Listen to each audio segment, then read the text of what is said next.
Kw'igenekerezo rya 12 Nyakanga uno mwaka, Nyeniteka Emmanuel SINZOHAGERA arongoye Inama Nkenguzamateka yarifadikanije n'abandi Barundi mu kwishikira ku mutumba Nyambuye avukako wo muri komine Isare intara ya Bujumbura mu matora y'abagize intahe yo ku mugina. Arangije gutora, Nyeniteka Emmanuel SINZOHAGERA yashikirije ko urwo rwego ruzoba rufise akamaro ko gutunganiriza abenegihugu mu kugabanya amatati y'amatongo, korohereza amasentare mu gutorera inyishu z'ayandi matati.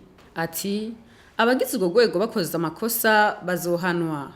Twaje kwifatikanya n'abandi Barundi kugira ngo dushireho runo rwego rujejwe intahe yo ku mugina. Ubwa mbere novuga yuko atari urwego rushasha, ni urwego rwigezeho, rwarigezeho, ariko kandi nk'uko ibe vyagiye birakuranwa urwo rwego rwarahavuye bararukuraho, ariko ubundi ni urwego rwahoraho kuva kera. Akamaro rero ni ntangere kubona vy'ukuri leta mvye yariyumvire gusubizaho runo rwego.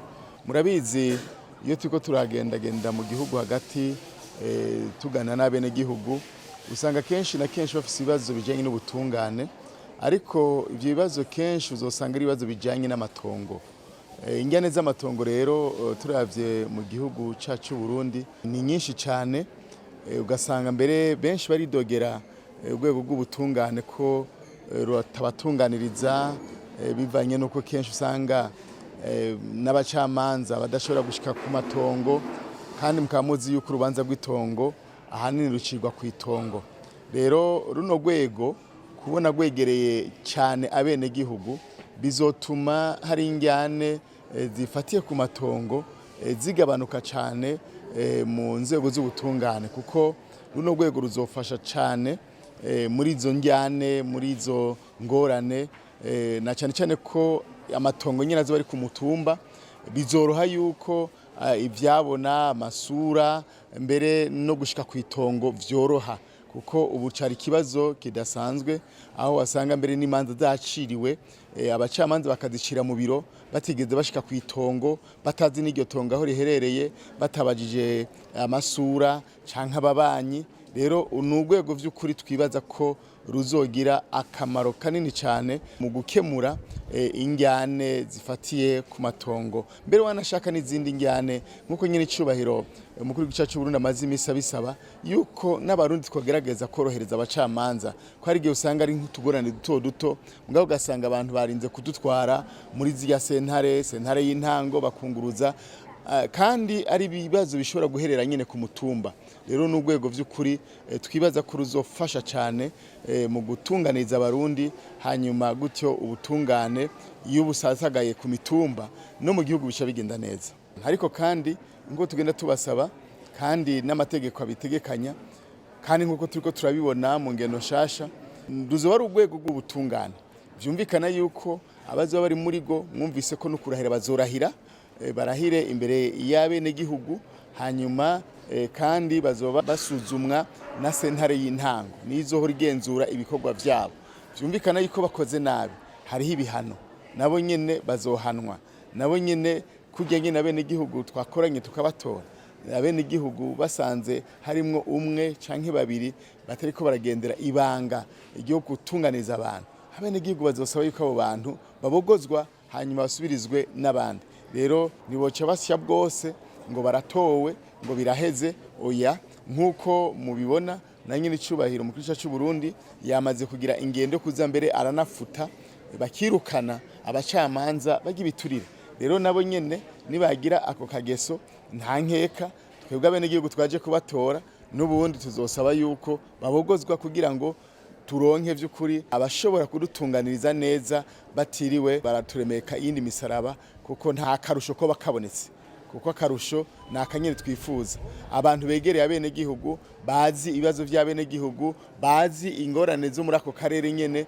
Rero mbere nkavuga nti ni muri ya ntumbero mbere nshasha yo kwegereza ubutegetsi abenegihugu, kuko nago n'urwego rwategeza kwegera abenegihugu, kuko kubona urubanza rucigwa ku birometero 100 yaho ikibazo cabereye, muca mwumva yuko naco ari ikibazo mugabo nimba ikibazo cyo kemurirwa hajya nyene mu kibano hajya nyene cabereye n'abantu bahari babizi murumva yuko ari ukwegereza vy'ukuri ubutegetsi abenegihugu. Umukuru w'Inama Nkenguzamateka yahamagariye abenegihugu kubaha urwo rwego no kwemera intahe ahishize. Mbega twebwe abenegihugu natwe two kwifata gute imbere y'urwo rwego two kwifata gute? Nibaza yuko nk'abenegihugu tubo bwa mbere twifuza yuko abantu badutunganiriza. Ni koko hari ingendo usanga abenegihugu tugenda turagira yo kutemera ivyo urwego canke abo twatoye nk'abahuza kugira ngo batwumvikanishe, ugasanga hari umuntu atemera kandi ababona yuko vy'ukuri ivyo bariko baramubwira ari ukuri nawe nyene ubwiwe abizi. Rero nosaba yuko abenegihugu kugira ngo bigende neza ubwa mbere tworohereze urwo rwego tugorohereze haburana babiri hagatsinda umwe babiri ntibashobora gutsinda bose.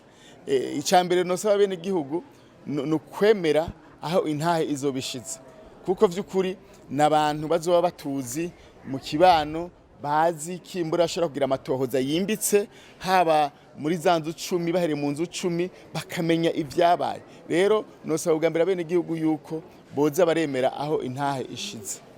Kabiri uburyarya tukabureka kuko hari igihe usanga vy'ukuri uburyarya no kubesha n'ibindi ugasanga navyo biri muri vyangendo y'abarundi. Ivyo dufasha korohereza urwo rwego kuko ugwituye ugasanga wabeshe ukatuma bakorana bariko biga ikibazo kivanye nuko wabeshe naho urumva yuko tuba turiko turabatesha ibikorwa tuba turiko turabatesha iyindi myanya y'iterambere.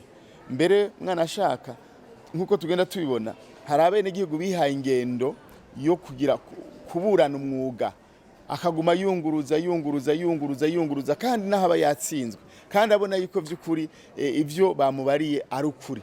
Rero aho naho nyene turasaka abenegihugu iyo ngendo boyivavanura nayo mbere tugasaba yuko mu bushikiranganje bw'ubutungane bo twigira andi mategeko yo guhasha mwe niyo ngendo y'abantu bagize kuburana umwuga batemera aho intahe ishize yamabona nkaho umenga bamurenganije mbere bamwe ugasanga bari kubambika n'iceyi bikwambika iceyi abacamanza nkaho umenga bari biture kandi atagiture bariye ari uko gusa yavugishije ukuri atashize aho uyo mwene gihugu yifuza. Rero by'ukuri twahanura abenegihugu bakamenya gushiraho intahe ishize bakemera aho intahe ishize ubundi butungane burunga ntibuvuna.